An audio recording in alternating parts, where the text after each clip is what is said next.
भक्त का प्रेम ही भगवान के लिए महापाश है, जिसमें बंद कर भगवान भक्त के पीछे पीछे दौड़ते हैं। इसमें ना तो कोई ऊंच है, ना कोई नीच है, ना कोई छोटा है, ना बड़ा है, ना मंदिर है, ना जंगल है तो बस केवल भक्त का भगवान के प्रति प्रेम। और इसे तो केवल भोगने में ही आनंद है। भक्ति के अंदर में किसी भी प्रकार का कोई भेदभाव नहीं है।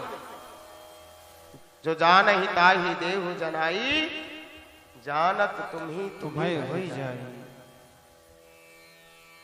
जो भगवान को भजते हैं, उनको याद करते हैं, उनका सुमिरन करते हैं, वो उन्हीं के ही समान हो जाते हैं। जाति पाति पूछे ही नहीं कोई, हरि को भजे सो हरि का होगा। कोई जाति नहीं, कोई ऊंच नहीं, कोई नीच नहीं, जो हरि को भजता है वो हरि का होगा। इसमें किसी भी प्रकार का कोई ऊंच नीच, मंदिर जंगल अंदर बाहर कुछ नहीं है। ऐसे ही भगवान की एक भक्त जनाबाई, जो बहुत सीधी साधी और भगवान उसके साथ में चक्की पिसवाते, और यहां तक कि जब वो नदी में जाती तो पानी भगवान उनके साथ में जाकर के जल लेकर के आते।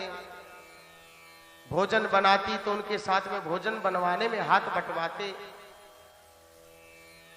और यहां तक कि जब जनाबाई झाड़ू लगाती है तो भगवान उसकी भक्ति से इतने प्रसन्न हैं कि वो एक टोकरे में कूड़े को भरकर अपने सिर पर उठा करके दूर फेंक करके भी आते हैं। जनाबाई एक साधारण सी महिला,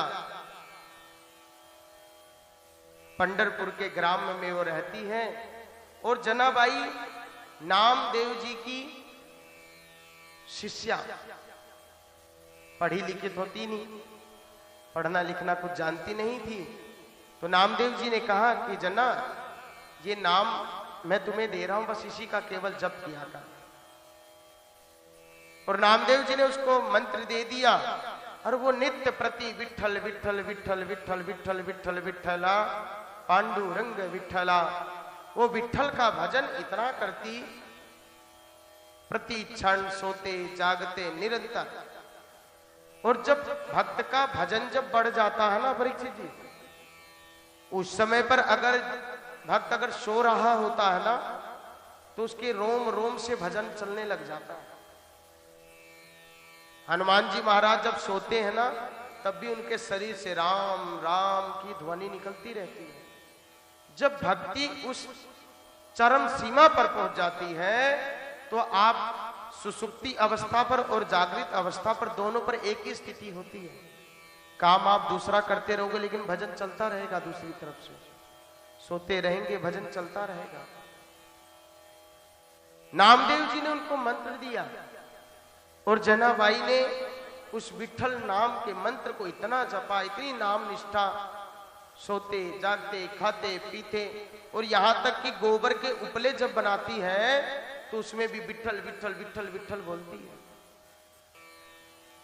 और जनाबाई की भक्ति इतनी बढ़ी कि चारों तरफ में दसों दिशाओं में नाम हो गया कि कोई जनाबाई कोई भक्त है भगवान की, बहुत बड़ी भक्त, बहुत नाम निष्ठा भक्त है। तो यहां पर कबीर जी को पता चला कि जना बहुत नाम निष्ठा भक्त है, नित्य प्रति भगवान का भजन खूब करने वाली, चारों तरफ में नाम हो गया। तो कबीरदास जी ने सोचा कि ऐसी भक्ति, ऐसे भक्त का, नाम निष्ठा भक्तन के तो हमें दर्शन अवश्य करने चाहिए। ऐसे नाम निष्ठा भक्त के तो दर्शन करके अवश्य आने चाहिए।